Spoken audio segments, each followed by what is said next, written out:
Hello and welcome to Less Chatter, More Matter. I'm your host, Mel Loy. In this podcast, I'm going to share everything I've learned from more than 20 years in the communications sector. What works, what doesn't, and how you can run your own business as well. I'm wife to Michael, auntie to 11 nieces and nephews, gym owner, group fitness instructor, yoga teacher, and a whole bunch of other things as well. I promise these episodes will always be short, sharp, and insightful. Speaking of which, let's cut out the waffle and get straight to the point. Here's today's episode.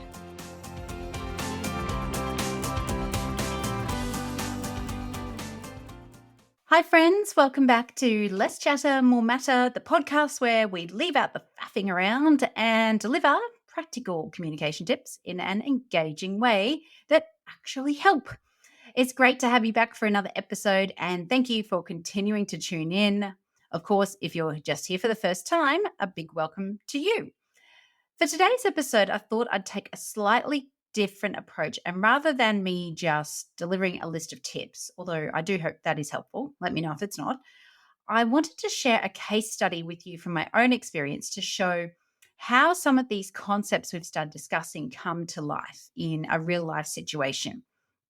And what better way to demonstrate strategic communication in action than a crisis? So in this episode, I'm going to talk to you about an approach I've taken now a few times for crisis communication in the context of natural disasters. Now, if you're from somewhere like Queensland, where I'm from, then you are probably well versed in natural disasters, unfortunately. Everything from floods to fires to cyclones to droughts, you name it, we've had it. And with climate change, natural disasters are only becoming more frequent and impacting more people as our population also grows. So chances are that whether you are in comms or not, at some point, the business you work for or the sector or industry you work in is going to be impacted by a natural disaster in some way. And like all crises, it pays to be prepared. If you remember back in episode 9, I talked through the 3 key principles of crisis communication. And I mentioned then that having a crisis communication plan in place is really crucial to the success of your communication when, not if, when a crisis occurs. So even though sometimes we have very little warning of a natural disaster happening, you can still whip out that plan and be well prepared. But even if you don't have a plan in place already, those 3 principles I spoke about back in that episode remain the same. Those principles are timely, transparent, and thoughtful. And today I'm going to show you how those principles come to life through this real life case study. So let's get into it. I want you to cast your minds back to March 2017. And here in Queensland, Australia, a tropical low formed over the northeast of the coast, and it soon progressed to become severe Cyclone Debbie. Now, for those of you who are based in Asia, a cyclone is the same as a typhoon, and it's the same as a hurricane in the US. So Cyclone Debbie formed at the northeast of Australia at the top of the state. And cyclones in this part of the country are not unusual in the summer months. It's really just the intensity that varies. And Debbie was a big one. She was category 4 strength, which is right at the top end of the scale. It hit towns in far north Queensland and along the Whitsunday coast. And for those of you who don't know the area, that's very tropical, lots of tourists there, beautiful part of the world when there's not a cyclone involved. And it caused significant damage to those towns there. It also traveled a bit further south, caused more damage further down the coast. And as it traveled down the coast, the intensity did lessen, but then it caused widespread flooding in southeast Queensland and northern New South Wales. And unfortunately, that flooding resulted in the loss of lives. Schools were shut in Brisbane for a couple of days. And for those of you who don't know Brisbane, it's the capital city. It's quite a big city. So to have all the schools shut in the area was fairly significant. So all of this happened over the course of about 2 or 3 days. And as I said earlier, in this part of the world, we're kind of used to cyclones happening.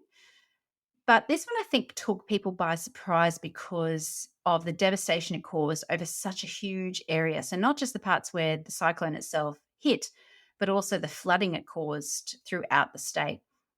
Now, at the time, I was working in comms for a very big company that had a huge insurance business. And you can imagine when a natural disaster occurs, insurance is right on the front line. So, in this instance, my team and I were supporting the CEO of the business and his comms, as well as leading the internal comms response to the crisis. Now, from an external comms perspective, other people in our corporate affairs team were responding to media inquiries and ensuring proactive messaging got out through the website and social media channels, etc. There are also teams like contact center staff and assessors who communicate directly with impacted customers. Now, my team and I had the job of preparing all the CEO's communications and driving that internal comms process. Just to give you a bit of background here, this organization was very well prepared for crises. So there was a crisis management plan and a crisis management team that got stood up when a crisis was escalated to a certain point. The subset of that team is the crisis communications team, and there's a crisis communication plan, which is updated every year. So all of these things were already in place. The internal comms component should not be missed in that planning. It's really, really crucial part of responding to a crisis. Number one, many of our own staff were impacted in some way. So either the branches that they worked at were impacted or their own homes and belongings were impacted. So our staff had to know whether or not they could even go to work, what they could do if their access was cut, what options they had if they had to take leave because their homes were damaged. We needed to keep our staff safe. And if it wasn't safe for them to go to work, then we had to let them know somehow. So this is where that first crisis comms principle comes into play, timeliness. We worked with the business continuity people in the business and regional managers to get an accurate list early every morning of the stores that were open, closed, or open but not necessarily accessible. And also any reports of any team members who were personally impacted as well. Now, when I say early, I mean early. I was on conference calls at 5 a.m. every day for a couple of weeks. And that was to get the latest information that came through emergency services and a few other sources as well. And that way I could get the latest information to pass on to the CEO, write his comms up, update all our other channels, etc. So we took that information and we packaged it in different ways for different audiences and different channels. We'd create an email update to go out from the CEO to all staff. We'd provide information to leaders to pass on to their staff and about their responsibilities in communication as well. We would update the staff hotline and we updated the intranet. So I want to pause here for a moment and just talk about this tactic in using the intranet. We wanted it to be our one source of truth. So if you have a lot of messages going out from different sources, it gets really confusing. People feel really bombarded. It's very likely that some of that information will become inaccurate. It's not necessarily the latest information. So we wanted to make sure we had this one source of truth that all other comms would point back to. We set up a live running blog on the intranet that was accessible from a big fat button right in the center of the screen on the homepage of the intranet. And as information was provided throughout the day, we would upload that to the blog, right? And all the other channels, as I said, like the CEO email, posts on Yammer, etc., we'd keep pointing them back to this blog as where to find the latest information. Now, on the blog, we also included links to other resources like the Employee Assistance Program, because, you've got people who would need some mental health support throughout this, whether or not they were personally impacted or just dealing with a lot of distressed customers, for example. We also had links to official sources of information like the SES, the Bureau of Meteorology, those sorts of agencies. So not only did this blog mean people could access up-to-date information that was relevant to our organisation throughout the day at their convenience, it also meant we really had a really great record afterwards of how that incident progressed and the types of messages we put out. And that's really important later on when you do a bit of a PIR on these things, is to understand what worked, what didn't, how this whole situation progressed. Now, I also mentioned something called the staff hotline. Now, this is a good backup channel, but it wasn't really well utilized at this particular business. But that doesn't mean it's not a good backup channel to have. And you should always have some backup channels when it comes to crisis comms. Now, backup channels are things that you can activate when, systems crash, or let's say your whole server gets hacked or something happens to it. How are people going to get information from you? So you need to have some backup channels. In our case, staff may not have access to the internet from wherever they are, so this was the backup channel for them. The staff hotline was a 1-800 number that they could ring, and there would be a recorded message. And in that message, we would list all the branches that were currently closed or access was difficult, and we reiterated a lot of those staff safety messages. And we could update that message as often as we liked, but typically it happened about once, maybe twice a day if things progressed rapidly. Now, this is where we get to the second principle of transparency, being really open from the start about where the impacts are being felt and how we are responding. There is 0 point in trying to hide these impacts because it's unsafe, it's unhelpful, and the media is going to find out anyway, right? So being transparent means you can make sure everyone has the information they need to stay safe and also the information they need to support their customers and their own colleagues. And that means you need to have consistent messaging through every channel from every voice. So whether that's internal or external audiences from the CEO or in a Yammer message from another leader, the key messages have to be consistent in order to avoid confusion. Now, it's worth pausing here to remind everyone that when a crisis does happen, you need to down tools on everything else. That crisis becomes your number one priority from a comms perspective. In the case of Cyclone Debbie, that storm was moving very fast, and different towns and branches and people were being impacted by the hour in different ways. When the storm was approaching southeast Queensland, the government began making announcements about schools being closed, for example, and encouraging people to stay home, work from home where possible, don't go out, all those sorts of messages. Now, we had to move quickly on that to inform our staff about what our policies were, et cetera, how to stay safe, all those sorts of things. So, for example, what could our staff do if they had to keep their children at home, which meant they couldn't work? What could they do if access to their office was cut off? All of those sorts of things needed to be considered in the messaging, and they needed to be communicated really quickly, which means our attention had to stay on the crisis response. So everything else has to wait. Focus on the crisis at hand. Now, this brings me to the third principle of thoughtfulness. Your messaging needs to show empathy. It needs to show understanding and build an emotional connection with your audience. So in this case, it meant making sure the CEO's message acknowledged the huge amount of work going on by teams who were supporting literally thousands of customers across the country, and many of whom are understandably very upset, right? Very distressed. It also meant acknowledging the feelings of those staff whose own homes and belongings have been lost. And not just acknowledging those feelings, but offering other support mechanisms that were meaningful for them. Remember that your people can either be your biggest advocates or your biggest critics, and a crisis is an opportunity to build that sense of community, a sense of pride in your business among your teams, and activate them as advocates for your business in the longer term. So your messages have to demonstrate how you're supporting your people, your customers, and your communities. That thoughtful message will go a really long way immediately and in the longer term when the dust settles. Okay, so the storm has progressed along the eastern seaboard of the country and eventually came to its natural end. However, the work isn't done.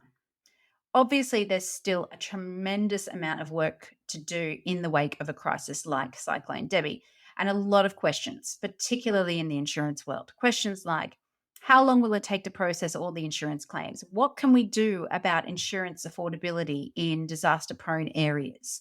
What kind of support can we continue to offer to our people who are impacted or have worked ridiculously hard and long hours to continue to support customers and process massive number of claims? It's at these times, I think, once the initial disaster has settled, that the risk of morale dropping is actually at its highest, not during the crisis itself, And at that point, people are running off adrenaline, right? And they're really focused on just helping people. But now they're exhausted. So at this point, our messaging in our comms turns to more recognizing and celebrating our people who were doing amazing things to help each other and the customers. We had little interviews with assessors who were on the ground, who had set up stalls in assessment centres with other insurers to get their voice and their, view and experiences of what was happening and the stories they were hearing from customers. They shared photos and videos with us that we included in that blog that I talked about earlier. And we included their stories as well. And it was a really great way to demonstrate just how amazing our people were in that moment. We also shared positive feedback from customers who were delighted by the support they'd been offered. The CEO visited a few of the impacted areas, visited assessment centres. We reported on those visits, his reflections, on the devastation he'd seen, but also his reflections on the amazing work that our people were undertaking in supporting communities and customers and each other. So these types of stories still address the hard work of your people, but they also recognize and celebrate it and show that it hasn't gone unnoticed, shows that we value those people. It can bring your team members back to your organization's purpose, why you exist as an organization in the first place. So if done right and thoughtfully, you can really use your crisis comms as an opportunity to re-engage people behind your vision, your goals, and your purpose as an organization. So, to quickly reiterate, the 3 principles of crisis comms are timeliness, thoughtfulness, and transparency. And all of these 3 come together to help you build and maintain trust in your organization and its leadership during a crisis. Trust is the big goal of crisis communication. It's really hard to earn, so easily lost, and a crisis can either be that opportunity to maintain and build trust or lose it in a heartbeat. When you lose trust in an organization and or its leadership, you have disengaged staff who will no longer be your advocates. You'll have an increase in staff turnover. You'll have a decrease in trust among your customers, shareholders, other stakeholders. And all of this ultimately negatively impacts the bottom line, right? And risks the viability of your business. But with really well-planned crisis management and crisis communication, you can help to mitigate some of those risks. That's why it's so critical to have a crisis communication plan in place. And not only have a plan, but know how to use it. So in this case, we had the plan. Everybody already knew their roles and responsibilities because we not only did we update it once a year, but we kept updating it as people change. We had a lot of systems and tools in the back end that could just be activated like that as soon as a crisis hit, like that staff hotline, like that running blog on the intranet. Those sorts of things could just be activated. So again, having the plan in place, really, really critical, helped us hit the ground running. There was no confusion about who was doing what. Everybody just picked up, got on with it, got the job done. So speaking of being prepared, my Crisis Comms Bootcamp beta test is kicking off next week. There's just a couple of spots remaining. And this bootcamp, it's a 1-hour webinar once a day from Monday to Friday, along with Q&A sessions from me and all the tools and templates you'll need to get your crisis comms plan underway and position yourself as the go-to person for crisis comms in your business. Whether you work in comms or not, whether you work for a big organization or a small business, the Crisis Comms Bootcamp will be for you, I promise. As I said at the start of the episode, it is not a matter of if, but when a crisis will occur. And it will impact your business in some way. It's much better to be prepared than to be chasing your tail when things kick off, right? Now, if you're interested in the bootcamp, I am offering it at half price because I'm trialing this format for the first time. Usually I run crisis comms training as either a half day, full day, or even 2-day format because there is a lot to unpack if you really want to go down that rabbit hole. But I'm hoping this format will make it easier and more accessible for people to learn while still being really engaging. And that's what I need you to tell me if this format works or not. So I'll throw a link in the show notes or head to heymelcomms.training/training to get to the info. In the meantime, I'd love your feedback on this podcast right now. So let me know what's working, what you think I could improve, or what else you'd love to hear about. I love feedback. So please get in touch with your thoughts. As always, it's been a pleasure delivering this learning to you, and I will see you next week. Keep doing amazing things.